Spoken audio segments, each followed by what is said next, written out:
welcome back to my channel. Today's video I have for you is my April favorites, and I know you're probably wondering, why should I care? Who are you? I mean, you shouldn't care. You should, maybe. I don't really know, honestly. I just see these videos going around a lot, and I've noticed I was picking up a lot of the same products throughout April, so I figured why not throw this in as a video. But if you want to see what I reached for the most this year, I knew that was wrong as I was saying it, but... So if you want to see what I reached for the most this month, then stay tuned. Anyways, the way I'm going to do this is I'm going to start with basically like moisturizer, primer, foundation, blah blah blah, and the steps that I do my makeup, I guess. My daily moisturizer and serum I've been using is the Ole Henriksen Truth Serum and the Sheer Transformation Perfecting Moisturizer. So I'll let that soak into my skin, whatever, and then I've been absolutely loving the Farsali Unicorn Essence Skin Enhancing Antioxidant Serum. That was like a tongue twister, but I've been absolutely loving this. I love the way it smells, I love the way it feels. So I'll put the Unicorn Essence on and let that soak into my skin, and as that's soaking into my skin, I've been reaching for my IT Brow Power brow pencil. It is in the shade Universal Taupe. Then after my brows are finished, I have been reaching for my Fenty Beauty primer. Just rub that into the skin to prime my face for my foundation. Now moving on to foundation of the month or year, in my opinion, is the YSL All Hours Foundation. I'm absolutely obsessed with this foundation, and mine is actually so janky I need to get a new one. Like, I'm getting every drop out of this, you better believe it. But I just love this. It is it's a medium to full coverage. It's more on the full side, but it also looks so natural. It looks like your skin, but it's still the perfect amount of matte. I'm obsessed with this, and it has a sunscreen in it, so it's great. I love this. I need to restock. No shocker here.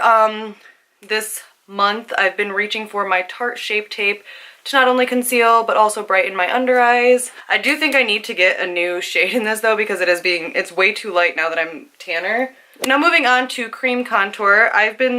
This is like really weird because when I first got this product, I absolutely hated it. I was like, this is worthless, this is stupid. The only reason this is like popular is because of the name. But sorry. It's the KKW Beauty Contour Stick. I've been loving this to contour lately.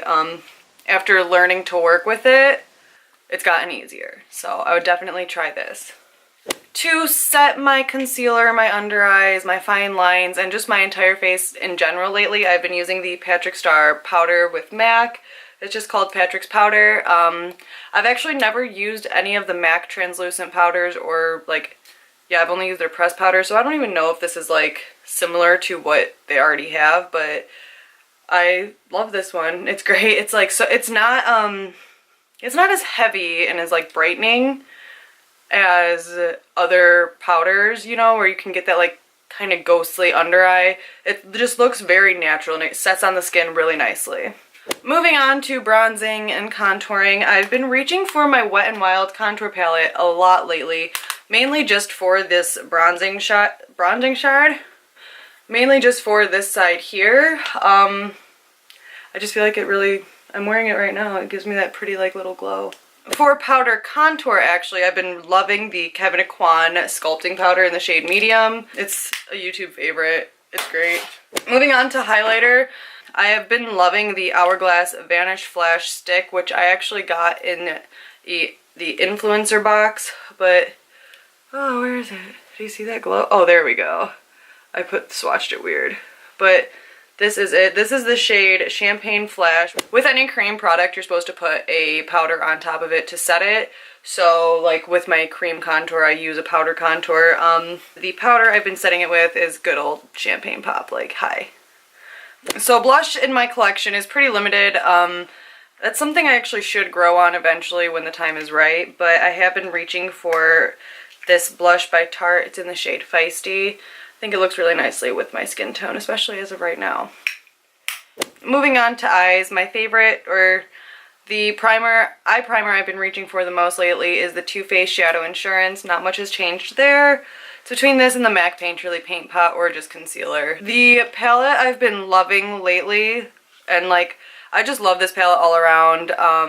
And a lot of April I've been reaching for it and using it, and like just for pops of color. It's the Masquerade Mini by Juevas. Looks like this. If you watch my previous videos, I was so geeked about getting this at the Lipstick Nick Beauty Tour. Now, after I do my eyeshadow and everything, I line my eyes, and the eye kohl I've been loving lately is the MAC Ebony Eye Kohl. It's so little now, because I've been using it so much. The NYX or NYX Matte Liquid Liner has been like my favorite. It's funny too, because when I first got this, I hated it, but I've been learning to work with it, and I actually have like a few tricks with it now, so I'm loving it. I've been loving and using the Benefit Roller Lash Forever. I actually just cleaned out my vanity recently and I found a ton of mascaras, so I think that should be something coming up soon, is like just testing a bunch of different mascaras, because I don't really try mascaras too often, and now I have a reason to. And the lashes, I've been loving all of April, and I'm kind of mad because like this pair I should throw away. There's no saving them. But they're by Lily Lashes. They're cans, right? Can. That's how you say it. There's the damn extensions again. But like, look how mangled this is. This is so bad. Like, can she be worn again? Oh gosh. Oh. Yeah, no, she needs to go to rehab. Lips, I've been loving. I love a nude or a pinky nude, but Coco K by Kylie Cosmetics has been the lip I've been reaching for. This or Jeffree Star's Mannequin. But I've been noticing I've been wanting like a pinky, like the pink lips and the tan. Setting spray. This is probably never gonna change. This is the best setting spray all around. And just to throw it in, because like it's beauty related, I've been loving this Aveda Shampure Dry Shampoo, especially with these extensions and just not washing my hair as often as I used to. Video about these extensions and reviewing it is coming soon. Thank you guys so much for watching this video. Leave a comment below and let me know if we have any of the same favorites this month. I have some other videos and fun coming soon, so be on the lookout for that. As always, follow my other social media to keep up with me on the daily, and I will see you in my next video. Bye guys.